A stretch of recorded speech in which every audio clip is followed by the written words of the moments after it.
Welcome to Life Stories, where tales of courage, transformation, and hope come to life. Today, we bring you the inspiring story of a small town, once overshadowed by fear, that rediscovered its strength through unity and love. At the heart of it all is a young girl, a simple lemonade stand, and a community's determination to stand against darkness. This story proves that even the smallest acts of kindness can spark incredible change. Subscribe to Life Stories and join us as we dive into today's heartwarming journey, a tale of resilience, redemption, and the power of choosing light over darkness. Let's begin.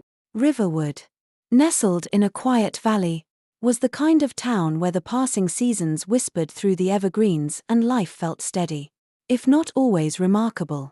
That was until the Iron Serpents arrived. They weren't just a motorcycle gang, they were a force of chaos that swept through 3 states like a storm. Businesses were crushed under their demands. Spirits were broken. And Riverwood was no exception. Fear had taken root in every corner, and neighbors who once smiled at one another now kept their heads down, hoping not to attract trouble. But the darkness that had settled over Riverwood wasn't absolute. In a small backyard on Maple Lane, Emma Johnson was building something brighter, something hopeful. She was just 12 years old. But in her short life, she had already learned more about strength and resilience than most adults ever would. Her lemonade stand wasn't just a wooden frame with cheery yellow paint, it was a lifeline for her. Every jar she filled with her tangy sweet lemonade was raising money for the children's ward at St. Mary's Hospital, the place where her mother, Laura, had spent her final days. Laura Johnson had always been a force of light. She had a way of making everyone feel seen, of showing kindness without expecting anything in return. Before she passed, Laura made Emma promise something: never let the darkness win. Sweetheart, keep your light burning, no matter how hard it gets. The world needs more of that. And Emma had taken those words to heart. On the corner of Evergreen Park, her lemonade stand stood tall, a bright stripe of yellow in a world that had grown dull and grey. That particular summer morning, Emma was carefully arranging her jars when the first customer of the day arrived. Ruth Carter, with her silver hair and gentle smile, was always punctual. "Good morning, dear," she said, her voice warm but a little strained, as if carrying a quiet worry. Emma reached for a jar, already knowing Ruth's preference: extra ice. As Emma poured, Ruth looked at the sign on the stand: Emma's Lemonade, all proceeds help kids at St. Mary's Hospital. Below, in smaller, hand-painted letters, were the words, "In memory of Laura Johnson." Ruth touched the corner of the sign and nodded approvingly. "Your mother would be so proud of you," she said softly. Emma smiled but didn't pause in her work. 3 months and 12 days, she said, her hands moving with practiced efficiency. "That's how long we've been raising money. Dr. Miller at the hospital said we're almost there. We'll be able to get the gaming system for the kids soon. They say it helps them feel less scared during treatments." Ruth placed a $20 bill into the donation jar. "Keep the change, dear. But don't stay out too late today. There's been talk about the Iron Serpents." Emma's hands hesitated for just a moment before steadying again. "Dad always says courage isn't about not being scared," she said, her voice calm but firm. "It's about doing what's right, even when you are scared." The distant rumble of motorcycles made Ruth glance nervously over her shoulder. Emma straightened her mother's photograph, her fingers brushing the worn frame. "He'll be home soon," she said quietly, more to herself than to Ruth. Just 3 more months. But what Emma didn't know was that her father, Commander Jack Johnson, was already making his way home. His deployment had ended early, and he was preparing to return to the daughter who had inherited his strength, his grit, and his unwavering sense of justice. The day went on, and the sun climbed higher, casting long shadows across the park. More customers came and went, their smiles a little too forced, their movements a little too hurried. The tension in Riverwood was palpable, a quiet unease that hung in the air like the distant growl of a storm. And then it happened. The shadows that loomed over Riverwood weren't just metaphorical anymore. 2 men, clad in leather vests adorned with the Iron Serpent's insignia, strode up to Emma's stand. One of them, tall and lanky with a toothpick dangling from his lips, smirked as he leaned over the counter. "Well, ain't this cute?" he sneered. "Playing business, are we?" Emma met his gaze, her small frame unshaken. "Would you like some lemonade?" "Sir, it's for a good cause." The shorter man let out a cold laugh, but there was no humor in it. "Hear that, Spike? She's polite. Real polite. Too bad politeness don't pay the protection fees in this neighborhood."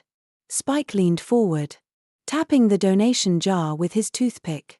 "Nice collection you got here. Be a shame if something happened to this pretty little stand of yours." Emma didn't flinch. "This money is for sick children," she said, her voice steady. "My mom spent a lot of time in that hospital before she died. I promised her I'd help other families." The men's smirks faded slightly, but it was Spike who leaned in even closer, his voice dripping with mock sympathy. "Ain't that sweet? But promises don't mean much in this town anymore. Not since we started running it." With that, the 2 men swaggered off, leaving behind the acrid smell of leather and cigarettes. Emma watched them go, her heart pounding in her chest, her hands gripping the counter tighter than before. Her father's words echoed in her mind, "Sometimes the hardest battles aren't fought with fists, but with the courage to stand up for what's right." Unbeknownst to Emma, her quiet stand against the Iron Serpents was about to spark a chain of events that would change Riverwood forever. The confrontation at Emma's lemonade stand didn't go unnoticed. Down the street, Bill Carter, the owner of Carter's Hardware, stood in the doorway of his shop, arms crossed over his chest. He watched the 2 Iron Serpents swagger away, their mocking laughter fading into the distance. Bill pulled out his phone, his fingers moving with grim determination as he dialed. "Officer Ward," he said, his voice low but firm. "It's Bill. I think we might have trouble brewing." The Iron Serpents were just sniffing around. "Emma Johnson's girl. Jack's kid." "Yeah." They targeted her stand. The reply on the other end of the line was quick. "We'll keep an eye out, Bill. Thanks for the heads up." Bill hung up and leaned back against the doorframe, his brow furrowed in thought. He knew Riverwood couldn't take much more of the gang's intimidation. But there was something about Emma, her unshakable resolve in the face of their threats, that made him believe change was possible. She reminded him of Laura, a woman who had faced every hardship with grace and grit. Meanwhile, Emma stayed at her post, refusing to let fear drive her away. Customers continued to stop by, each interaction filled with quiet encouragement. The donation jar began to fill faster than usual, as though the people of Riverwood were silently rallying behind her. But Emma wasn't naive. She felt the weight of the Iron Serpent's gaze every time one of their motorcycles passed by. Slower than before, their riders watching her with cold, calculating eyes. The gang was testing her, probing for weaknesses, and the tension in the air grew heavier with each rumbling engine. That afternoon, Emma was joined by Dr. Kate Miller, the pediatric doctor from St. Mary's Hospital. Kate had heard about the morning's incident and wanted to check in on Emma. She arrived still wearing her hospital ID clipped to her white coat, her presence radiating calm authority. "Emma, honey," Kate began, crouching slightly to meet the girl's gaze. "I heard what happened. Nobody would blame you if you wanted to stop for a while. You've already done so much." Emma shook her head, her grip tightening on the lemonade pitcher. "Dr. Miller, how's Tommy doing? Did he get to try the new games yet?" Kate hesitated, then smiled. "He did. He says they help him forget about the chemo for a little while. He's been telling everyone about the brave girl who made it possible." "Then I'm not stopping," Emma said firmly, her voice tinged with a maturity far beyond her years. "My dad says courage is contagious.